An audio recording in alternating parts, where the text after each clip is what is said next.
This is Hog Farmer Chris from the Hog Farmers Charitable Foundation. And before you start listening to Red Zone in the Lab, check out our Amazon Smile, a simple way to support the Hog Farmers Charitable Foundation every time you shop, and it's no cost to you.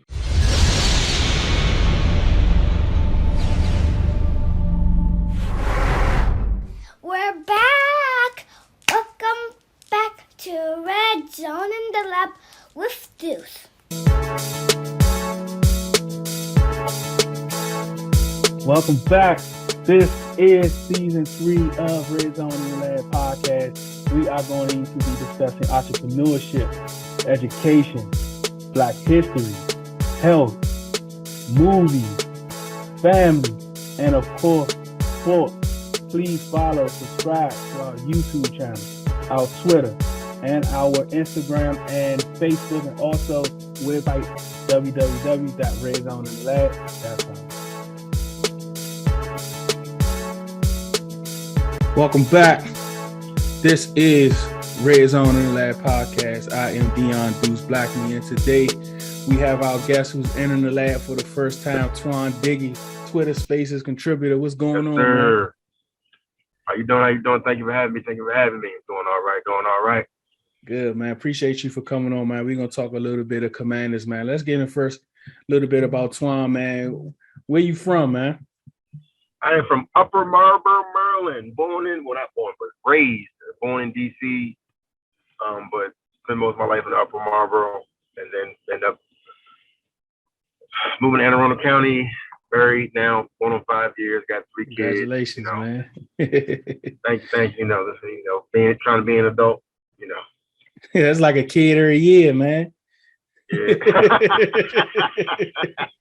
Every year and some months, man.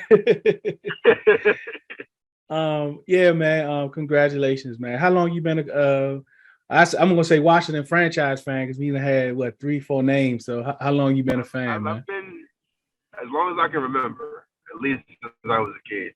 Your parents too, or? Yeah, my dad is one. Most of my family's one, which is interesting. My brother isn't. He kind of went against the grain and actually became a Dolphins fan because he likes San Marino. So okay, makes sense. Let's get a little bit into the Commanders. What do you think the biggest offseason move was? Biggest offseason move, I believe 2. Okay. One is getting Carson Wentz, and 2 is re-signing Terry McLaurin. Getting Carson to me was a big step because it proved It proved 2 things to me. One, that Ron was serious when he said he was going out to get a quarterback, regardless of how people feel about Carson. Carson is still a very good quarterback in this league, and to me, he's earned that. And the fact that his career is in question because of a owner who has a thing for rubbing quarterbacks the wrong way. Mm-hmm. It's interesting to me. It's like that part has been glazed over when it comes to, but I'm happy that we actually have a quarterback in the building.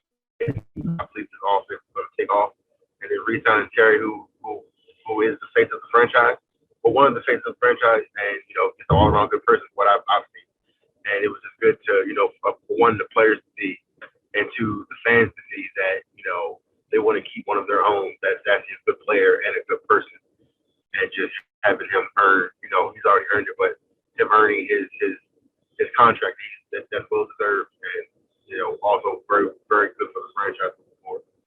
Yeah, man, I agree, man. Signing Terry was very big. It was a very big encouragement. Everyone was just on pins and needles. A lot of people had PTSD with star players here, but it was good. It was good for them to get them in, man. But so far, the training camp and preseason games, who is your biggest? Mm-hmm. Do you have a biggest disappointment? Kind of a hard question to answer because for one, it is preseason. Mm-hmm. But 2, if I look at it, I would have to say, just from not really showing much right now, this preseason, is Cole Holcomb. Mm-hmm. Jamin has been outplaying him. He was a 2 different positions, but Jamin has been making more flashes than Cole. Mm-hmm. I do believe when the season starts, it'll be different. But right now, Cole Holcomb will be that guy for me. Who is your biggest surprise player? a total 180 from last. So him, another year under his belt, being actually in his true position and learning and growing, he's picking up very well. And you can actually see his skill set and that he is flashy in game, not just in practice. And who is that? Jamin Davis. Jamin Davis. Okay, yeah. So you went Cole Holcomb, Jamin Davis, and I think just like you said, it's going to change, right? Cole Holcomb, he's literally in the middle, different position. Even though he did have the green dot, but he's also looking at it from a different angle. So this preseason was a good thing for him to kind of get adjusted, and hopefully there's enough tape to kind of help him make adjustments for the season start. I agree with that. What's the identity of this team? Looking from last year into some offseason moves we made this year, the training camp, the identity of this team is it, you think it's a run first? You think it's a pass first? You think it's let's go out, play hard, see what happens? I still believe it's run first because Ron's pedigree is offensive line, defensive line. And he really does predicate, being stout up front. And, they like to run the ball. They know that they like to run to set up a pass, set up a run. So, I do believe they're still a run first team. But with just more chances down the field now with Carson and being able to really stretch the field with having Jahan and Terry out there and Curtis. And also Antonio Gibson being used more and more as a weapon now that they have Brian Robinson, most likely, hopefully, taking some of those first carries off of his plate because Robinson is a true running back, and they will give more time and more space to really be used more than just running the ball. Yeah, we saw last year. When Gibson came in with the second team, Samuel was done. JD, of course, he didn't play, and there's really no other third down backs on the team. Even when you're looking down the depth for the running backs. But he was kind of used in that JD Samuels type role during that game. Obviously, they wasn't there. Do you think that's going to be something moving forward? And if that is the case, you think he's going to take targets from JD McKissic? On third downs, no. I don't believe on third downs. I think that's still JD's role and JD's focus. But I believe on other downs, you're going to see AG on the field, with the receivers. AG on the field with Brian Robinson, with JD, just being used more into space. His screen game is crazy. I think AG can set up a court, can take a screen 70 yards to the house. I think they'll just use him more than they did last season, more than just running the ball. But unfortunately, it is going to have to take some seconds away from JD. But I do believe it helps the team in a positive way. Yeah, man, because JD looked good. I mean, he hasn't had he didn't, you really don't notice him in the preseason, but just a couple catches that he did had the first game, and just watching him at practice, I don't know if it's the number change to 23 or what, but it seems like he got a little more, twitch. And he kind of came off that injury where he missed a few games last year, so he looks fully healthy. I'm excited about what he can bring to this offense. Yeah, same here. How excited are you about all these weapons and the potential? I'm very excited. Just so much that Scott can do with those guys, and just hopefully he does it well. Just because if you look at it, we can be traditional, but we don't have to be traditional because we do have a running back, the typical downhill runner, but we also have players that can spread the ball. There's so many different looks, so many different fronts you can put out there. You can put out JD and Gibson out wide, with Brian Robinson. It's just so much that they can do. Just the running backs alone is so much they can do. Not even talking about Jahan or Terry or the tight end. It's just hopefully everything just gels together and Scott Turner uses them guys in a good way. Yeah, man, I'm excited, man. I think this is best skill position players we've seen in a long time. I mean, even with when Kirk had Jordan Reed and he had Garcon Jackson. I mean, we just have more. Even with RG3, I mean, we don't have no one like him in 2012 RG3, but in a whole, when you collectively, we have better skill position players. Yeah, you got three running backs, three receivers, pretty much can intertwine with each other, and that's not even including the tight end or Deami or Cam Sims. Right. So there's just so much that they can use. They have so much at their disposal that they can use to make it, to put points on the board. And Carson's throwing the rock and hopefully able to do the check downs when he needs to, and throw the ball downfield when it's there. It's very exciting. Yeah, man, I am very excited about what this offense can bring, and Carson Wentz with the ability to be able to push the ball down the field. But entirely, when we think about the win-loss projection, you are one of the fans that has a high win projection for the team. What is that number? I believe our ceiling is between 12. I believe our ceiling is 12, 13, 12, and our floor is 9, 10. Because there's no way, even if the defense starts off slow, but I believe the offense can put points on the board to sneak those wins out there, even if they are close. We actually have a kicking game. We just have different aspects now that we haven't had before. And, just looking at it, from even if I look at it from a non-fan perspective, just looking at it and looking at it on paper and what these guys have done in the past and what they can do here, you see, I see greatness. And, and just them being able to gel together, which they've been doing that on and off the field. Everyone seems to be genuinely actually like each other, actually be friends off the football field. Because Ron preaches that, be more than just coworkers. So, and it shows that even from the videos that the team has produced, or, just them also when they're mic'd up and just seeing them just gel together. And we just got to see it on the field on Sundays, not on the field on Saturdays in the spurring time that we do get to see them. But, on Sundays, just get it all together, getting them out there and just winning games.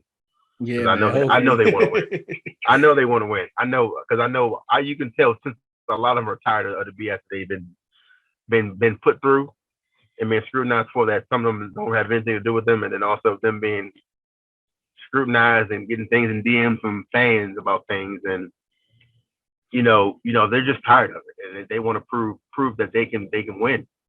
And Ron has been preaching winning and winning the right way. So just gotta, hopefully them boys can go on the field and show it. Red Zone in the lab. Be right back. Hello, ladies and gentlemen. Just coming to you all. Just wanted to share these amazing, amazing Tava products with you all that has helped me drop 60 pounds over a year and a half. So look, I'm going to start out with our flagship product, which is our Fascia Detox Tea. When I tell you it's amazing, it's going to clean out your upper and your lower intestines. And also, Fascia stands for empty in Spanish. That's the first part. Now we have Violate 30, which is vitamin and liquid energy for 30 days. Now, once you detox, it's going to take out good and a bad. So this right here is going to put everything good back in your body, all the nutrients you need. Now, this here is a flare.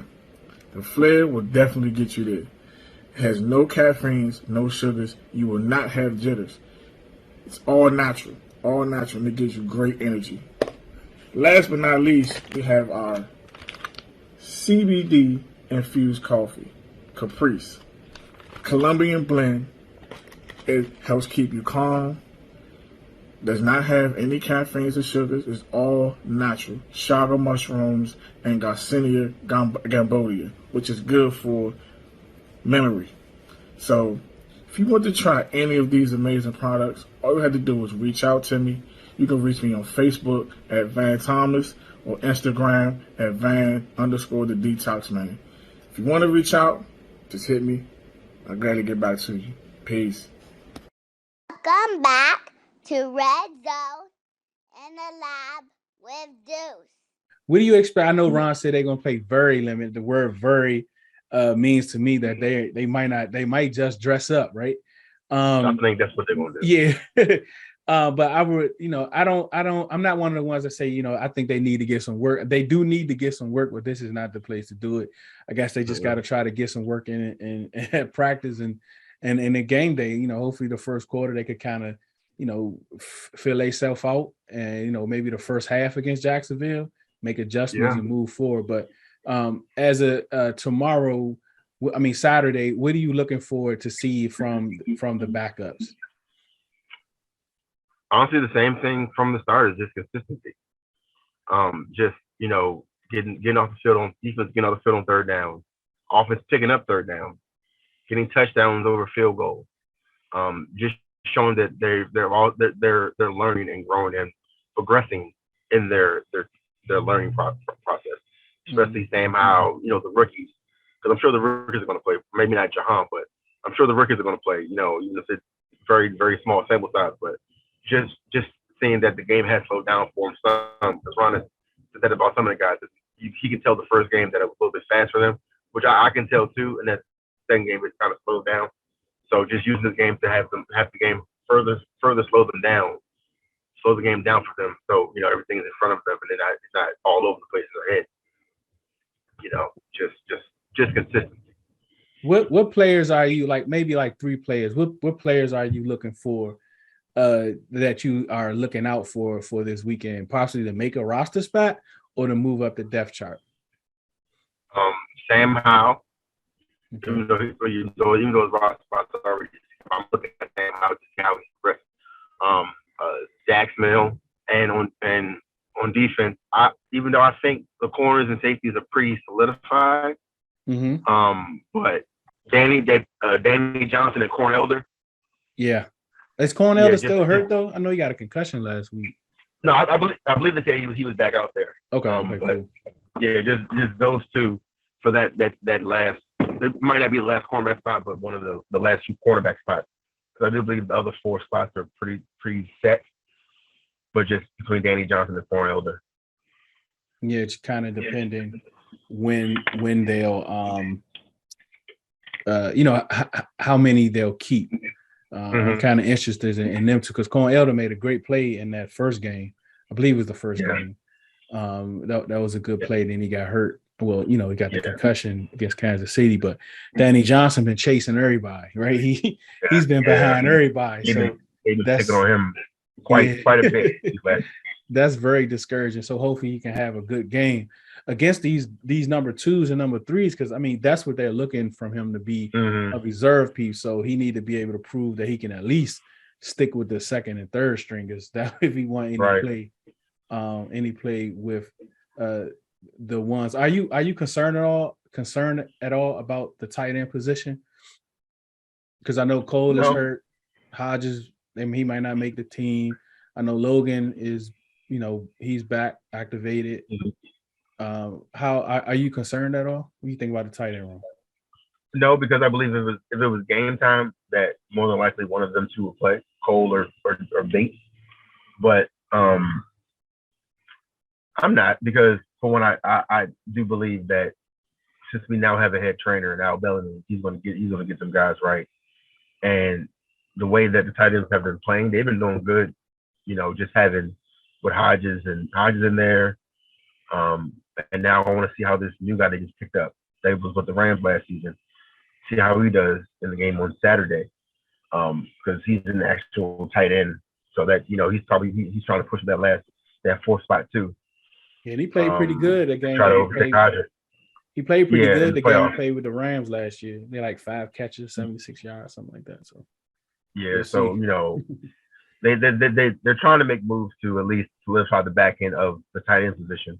Just hopefully, they can get Turner and Bates back, which I think they will before next week's practice. One of them will be back. They're just taking it slow with them and not trying to, because I believe that the injuries they have could linger on, so they're trying not to have them linger. So make sure they're full go and 100%, so they don't have to worry about just coming back and lingering on. Yeah, man, I agree, man. So the outcome overall at the game, what are 3 things before we get out of here? What are proud of that can come out of this game? One, of course, ending the Ravens streak. That's the first one. 2, no serious injuries. I know, it's kind of hard not to have any because it's football, but no serious injuries. And 3, just an overall good game from all phases, offense, defense, and special teams, regardless if they are backups. You just an all around good game because it shows how good the depth is and how good they are at the coaching that they are receiving, and then predicating that onto the field. Mm-hmm. Yeah, man, I like that. One of my biggest things that I want to see is I really want to see the D-line depth. I think Daniel Wise has done enough for him not to really be out there as much. And so as for Darian Mathis, even though I know that he had a little injury today, so he probably is not going to play. Anyhow, I would like to see Howell out there for at least 3 quarters. We know who Taylor Heineke is, so just give him some reps. That's fine. But I like to see Howell out there. Also, De'Ami Brown. I think De'Ami Brown should play at least a half. I think he needs to be out there. Cam Sims, he can, but he doesn't really have to. I mean, we know what we have in him. But if he's out there a significant amount of time, I will question his roster spot. If they need to see what else he got, if they need to see what else he has, then I think that's a concern for his roster spot because we know who he is. We know what he can bring. So if he's out there just as long as De'Ami and those guys, then that's something we need to kind of watch Saturday. But other than that, man, I think Percy, I would like for him to get the start. I don't think Forrest needs a plays. I think he kind of solidified that big nickel, that next safety to come on the field. So I think that, and then of course the corners, like you say, Corn Elder, Danny Johnson, Percy Butler, and Milo. I want to know if Milo can actually be NFL linebacker. So linebacker, other than that one meme he got from the first game, it hasn't been nothing much since then. But yeah, man, Twan, let the people your Twitter handle, man, so they can follow you on Twitter. My Twitter handle is Big Four Twan. Also Twan _Diggy. I'm part of the Burgundy Infantry. Shout out to them. It's a fan base. We just love the Commanders and want to see them succeed. Yeah, real talk, man. I appreciate you for coming on, man. We're gonna have to. Thank you for having me. We're gonna have to do this again, man. During the season, have you come on so we can chop it up. This is a good convo. Thank you all out there for listening. I thank you all for watching. This is Red Zone and Lab Podcast. I'm Dion Deuce Blackney. One beat, one sound, one heart, one love. Thank you for listening to Red Zone in the Lab podcast. Please follow us on Facebook and Instagram. Subscribe to our YouTube channel at Red Zone in the Lab. And you can download our podcast at Spotify, iTunes, and Podbean. And please visit our website at redzoneinTheLab.com. Thank you.